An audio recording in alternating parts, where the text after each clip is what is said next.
Good morning, Emma and Toby with you on your Monday morning. It's 6 minutes past 9. Time now to cross to Jordan to speak to Khalid, who is the editor of My.Kali, an LGBT magazine based in Jordan. Good morning, Khalid. Good morning, Emma. Good morning, Chris. Toby. Oh, sorry. Oh, Toby, sorry. Yeah, it's Toby this morning. Chris is here tomorrow. He's had the day off. Sorry to let you down. My God, I keep screwing up. That's fine. Don't worry, Khalid. So Toby asked me before why your magazine is called My.Kali, and you just told me on the phone. It's quite a nice story, actually. Just let our listeners know. I promise it's not a narcissistic, a meaning of the magazine title. But I'm Kali. It's like a shortcut or like a nickname for Khalid in Arabic. And in a country like Jordan, and in my upbringing, it wasn't easy, owning international magazines or something like Vogue or Attitude or Out or whatever. And every time I would purchase something, it would be, either thrown out or disposed or torn. So at some point when I grew up, I was like, okay, I'm going to have my own magazine. No one's going to touch it. It's not going to be thrown out. It's going to be mine and my own. And at the same time, I want to share it with others without being, touched at the same time. I want to have that profound meaning of it. So it's called My.Kali because, it's online and it's mine and it's for others. And no one can destroy it. So your parents would rip up copies of Vogue, really? Not my parents in general, but it's cool in my home and my family. It wasn't easy to obtain a magazine because, people would think, magazines and international thought just does implement, sexuality or the sexual identity. It's a very backward-minded way of thinking, but, So what's it like then for people growing up LGBT in Jordan? Well, in Jordan in specific, it's a different case. It's not illegal to be LGBT, and it's not legal to be LGBT at the same time. So there's a loophole somewhere. But it's not as hard as one would think. The community have progressed, and it came about for the past 8 years. And it's doing well. It's still very hard for other people to come out. It depends on where you live in the country. So the capitals usually would be the open-minded places to be, and there are like venues and places to be. Okay, so there are gay clubs to go to then, yeah? I wouldn't say there's a specific gay clubs, but there are like gay-friendly clubs and venues and cafes and stuff like that. There aren't like titled and identified as LGBT places, but they're friendly areas. Friendly, yeah. Okay. Khalid, I just want to pick up on what you said about kind of, sort of the legal situation there, because it's interesting, obviously in the UK we are very fortunate. We've, struggled for a long time to have kind of equality and stuff like that, but we're very fortunate with the rights we're given in the UK.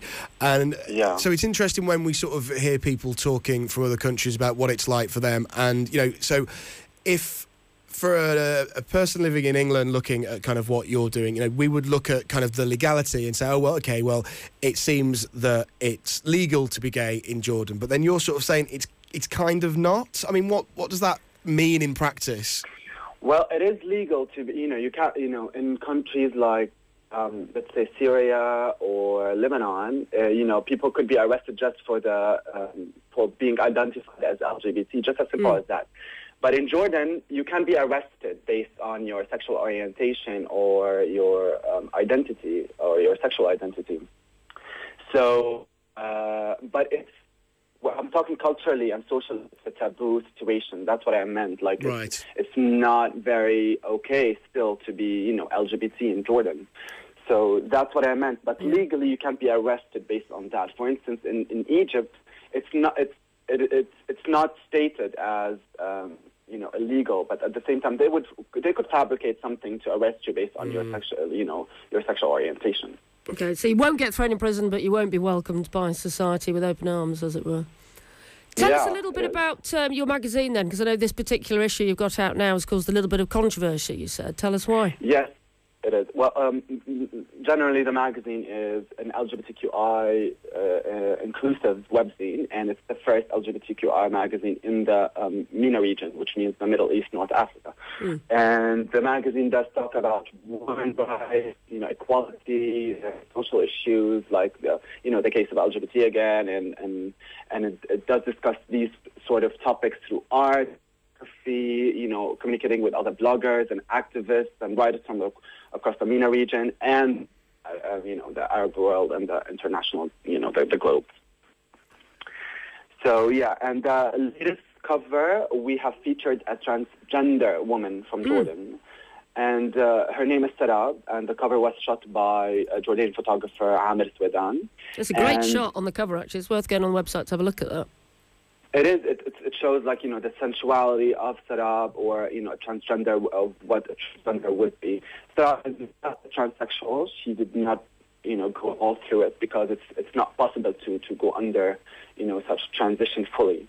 So she takes hormones and she's treated as a woman, and she had a long journey to go through. And we thought we need to dedicate a cover for her, because we have dedicated covers for regional and local artists that have been doing all of,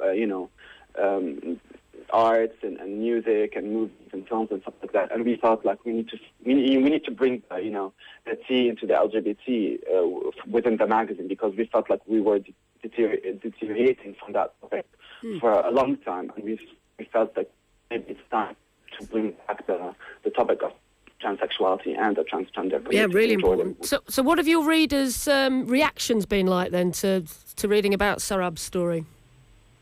Well, people's reaction. Well, the story hasn't been published yet. We're still in the process of promoting the cover to promote her interview. It's going through a personal issue now, and that's why we're not publishing the interview yet until she's ready for us to publish it. Okay.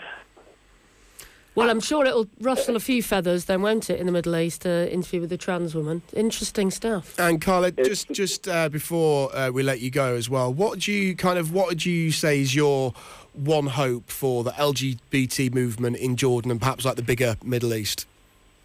Well, I would love to see more people, fighting for their rights. But at the same time, that's a long journey to be. But for me, I want to promote acceptance. I want to see people accepting each other, removing that division, removing that inequality between people. I would like to see more people out in their, in their life and comfortable with what they're doing. And I feel it is, going that way somehow, because people are not imposing their, sexual orientation when it comes to workplaces or in their lives. And I feel it is synchronizing within the Jordanian life. And I would love to see that more happening and people more comfortable for who they are. Well, I'm sure that will happen. No small part in thanks to you and your magazine, I think. So if you want more information, just go to My.Kali, Kali, mag.com. Thank you very much, Khalid.